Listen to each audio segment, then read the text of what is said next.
नमस्कार मित्रों, मैं डॉक्टर रामपाल वर्मा आप सभी लोगों का हार्दिक स्वागत करता हूं।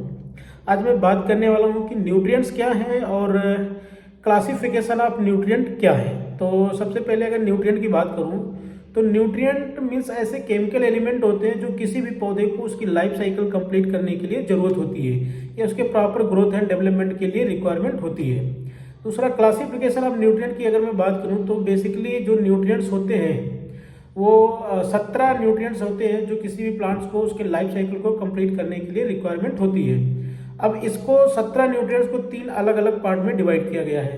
तो सबसे पहले आते हैं स्ट्रक्चरल एलिमेंट, दूसरे आते हैं माइक्रो न्यूट्रिएंट, तीसरा जो क्लासिफिकेशन है वो माइक्रो न्यूट्रिएंट।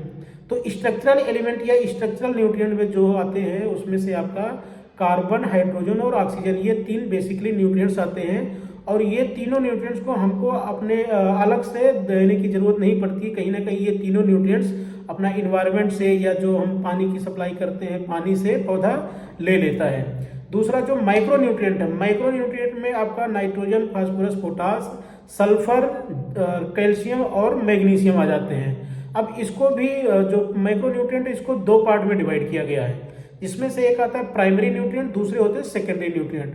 प्राइमरी न्यूट्रिएंट में आपका नाइट्रोजन, फास्फोरस, पोटास आ जाता है, ये मुख्य पोषक तत्व आ जाते हैं। दूसरा जो होता है वो सेकेंडरी यानी द्वितीय पोषक तत्व, इसमें आपका कैल्शियम, मैग्नीशियम और सल्फर आ जाता है।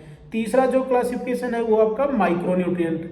माइक्रो न्यूट्रिएंट में आपका जैसे फेरस हो गया, जिंक हो गया, मैग्नीज हो गया, कॉपर हो गया, बोरॉन हो गया, मॉलिब्डेनम हो गया, निकिल हो गए, ये सारे तत्व जो होते हैं इनको हम माइक्रो न्यूट्रिएंट की कैटेगरी में रखा गया है। तो इनको माइक्रो न्यूट्रिएंट क्यों बोलते हैं? क्योंकि जो पौधा होता है उनको इन सारे न्यूट्रिएंट की बहुत कम मात्रा में जरूरत होती है, और जो माइक्रो न्यूट्रिएंट बोला गया है उसमें पौधे को ज़्यादा मात्रा में जरूरत होती है, इसलिए उसको माइक्रो न्यूट्रिएंट बोला जाता है, यानी कि बड़े पोषक तत्व बोले जाते हैं। और जो कम मात्रा में जरूरत होती है उनको हम सूक्ष्म पोषक तत्व बोलते हैं, क्योंकि उनकी जरूरत पौधे को थोड़ा कम मात्रा में होती है।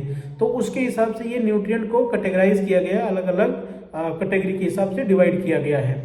दूसरा, सभी न्यूट्रिएंट का भी अपना अलग अलग रोल होता है। अब आगे नेक्स्ट वीडियो में आपको मैं बताऊंगा कि एक एक न्यूट्रिएंट्स के क्या क्या रोल होते हैं। तो आगे नेक्स्ट वीडियो देखने के लिए आप मेरे यूट्यूब चैनल से जुड़े रहिए और सब्सक्राइब कर लीजिएगा। थैंक यू, धन्यवाद।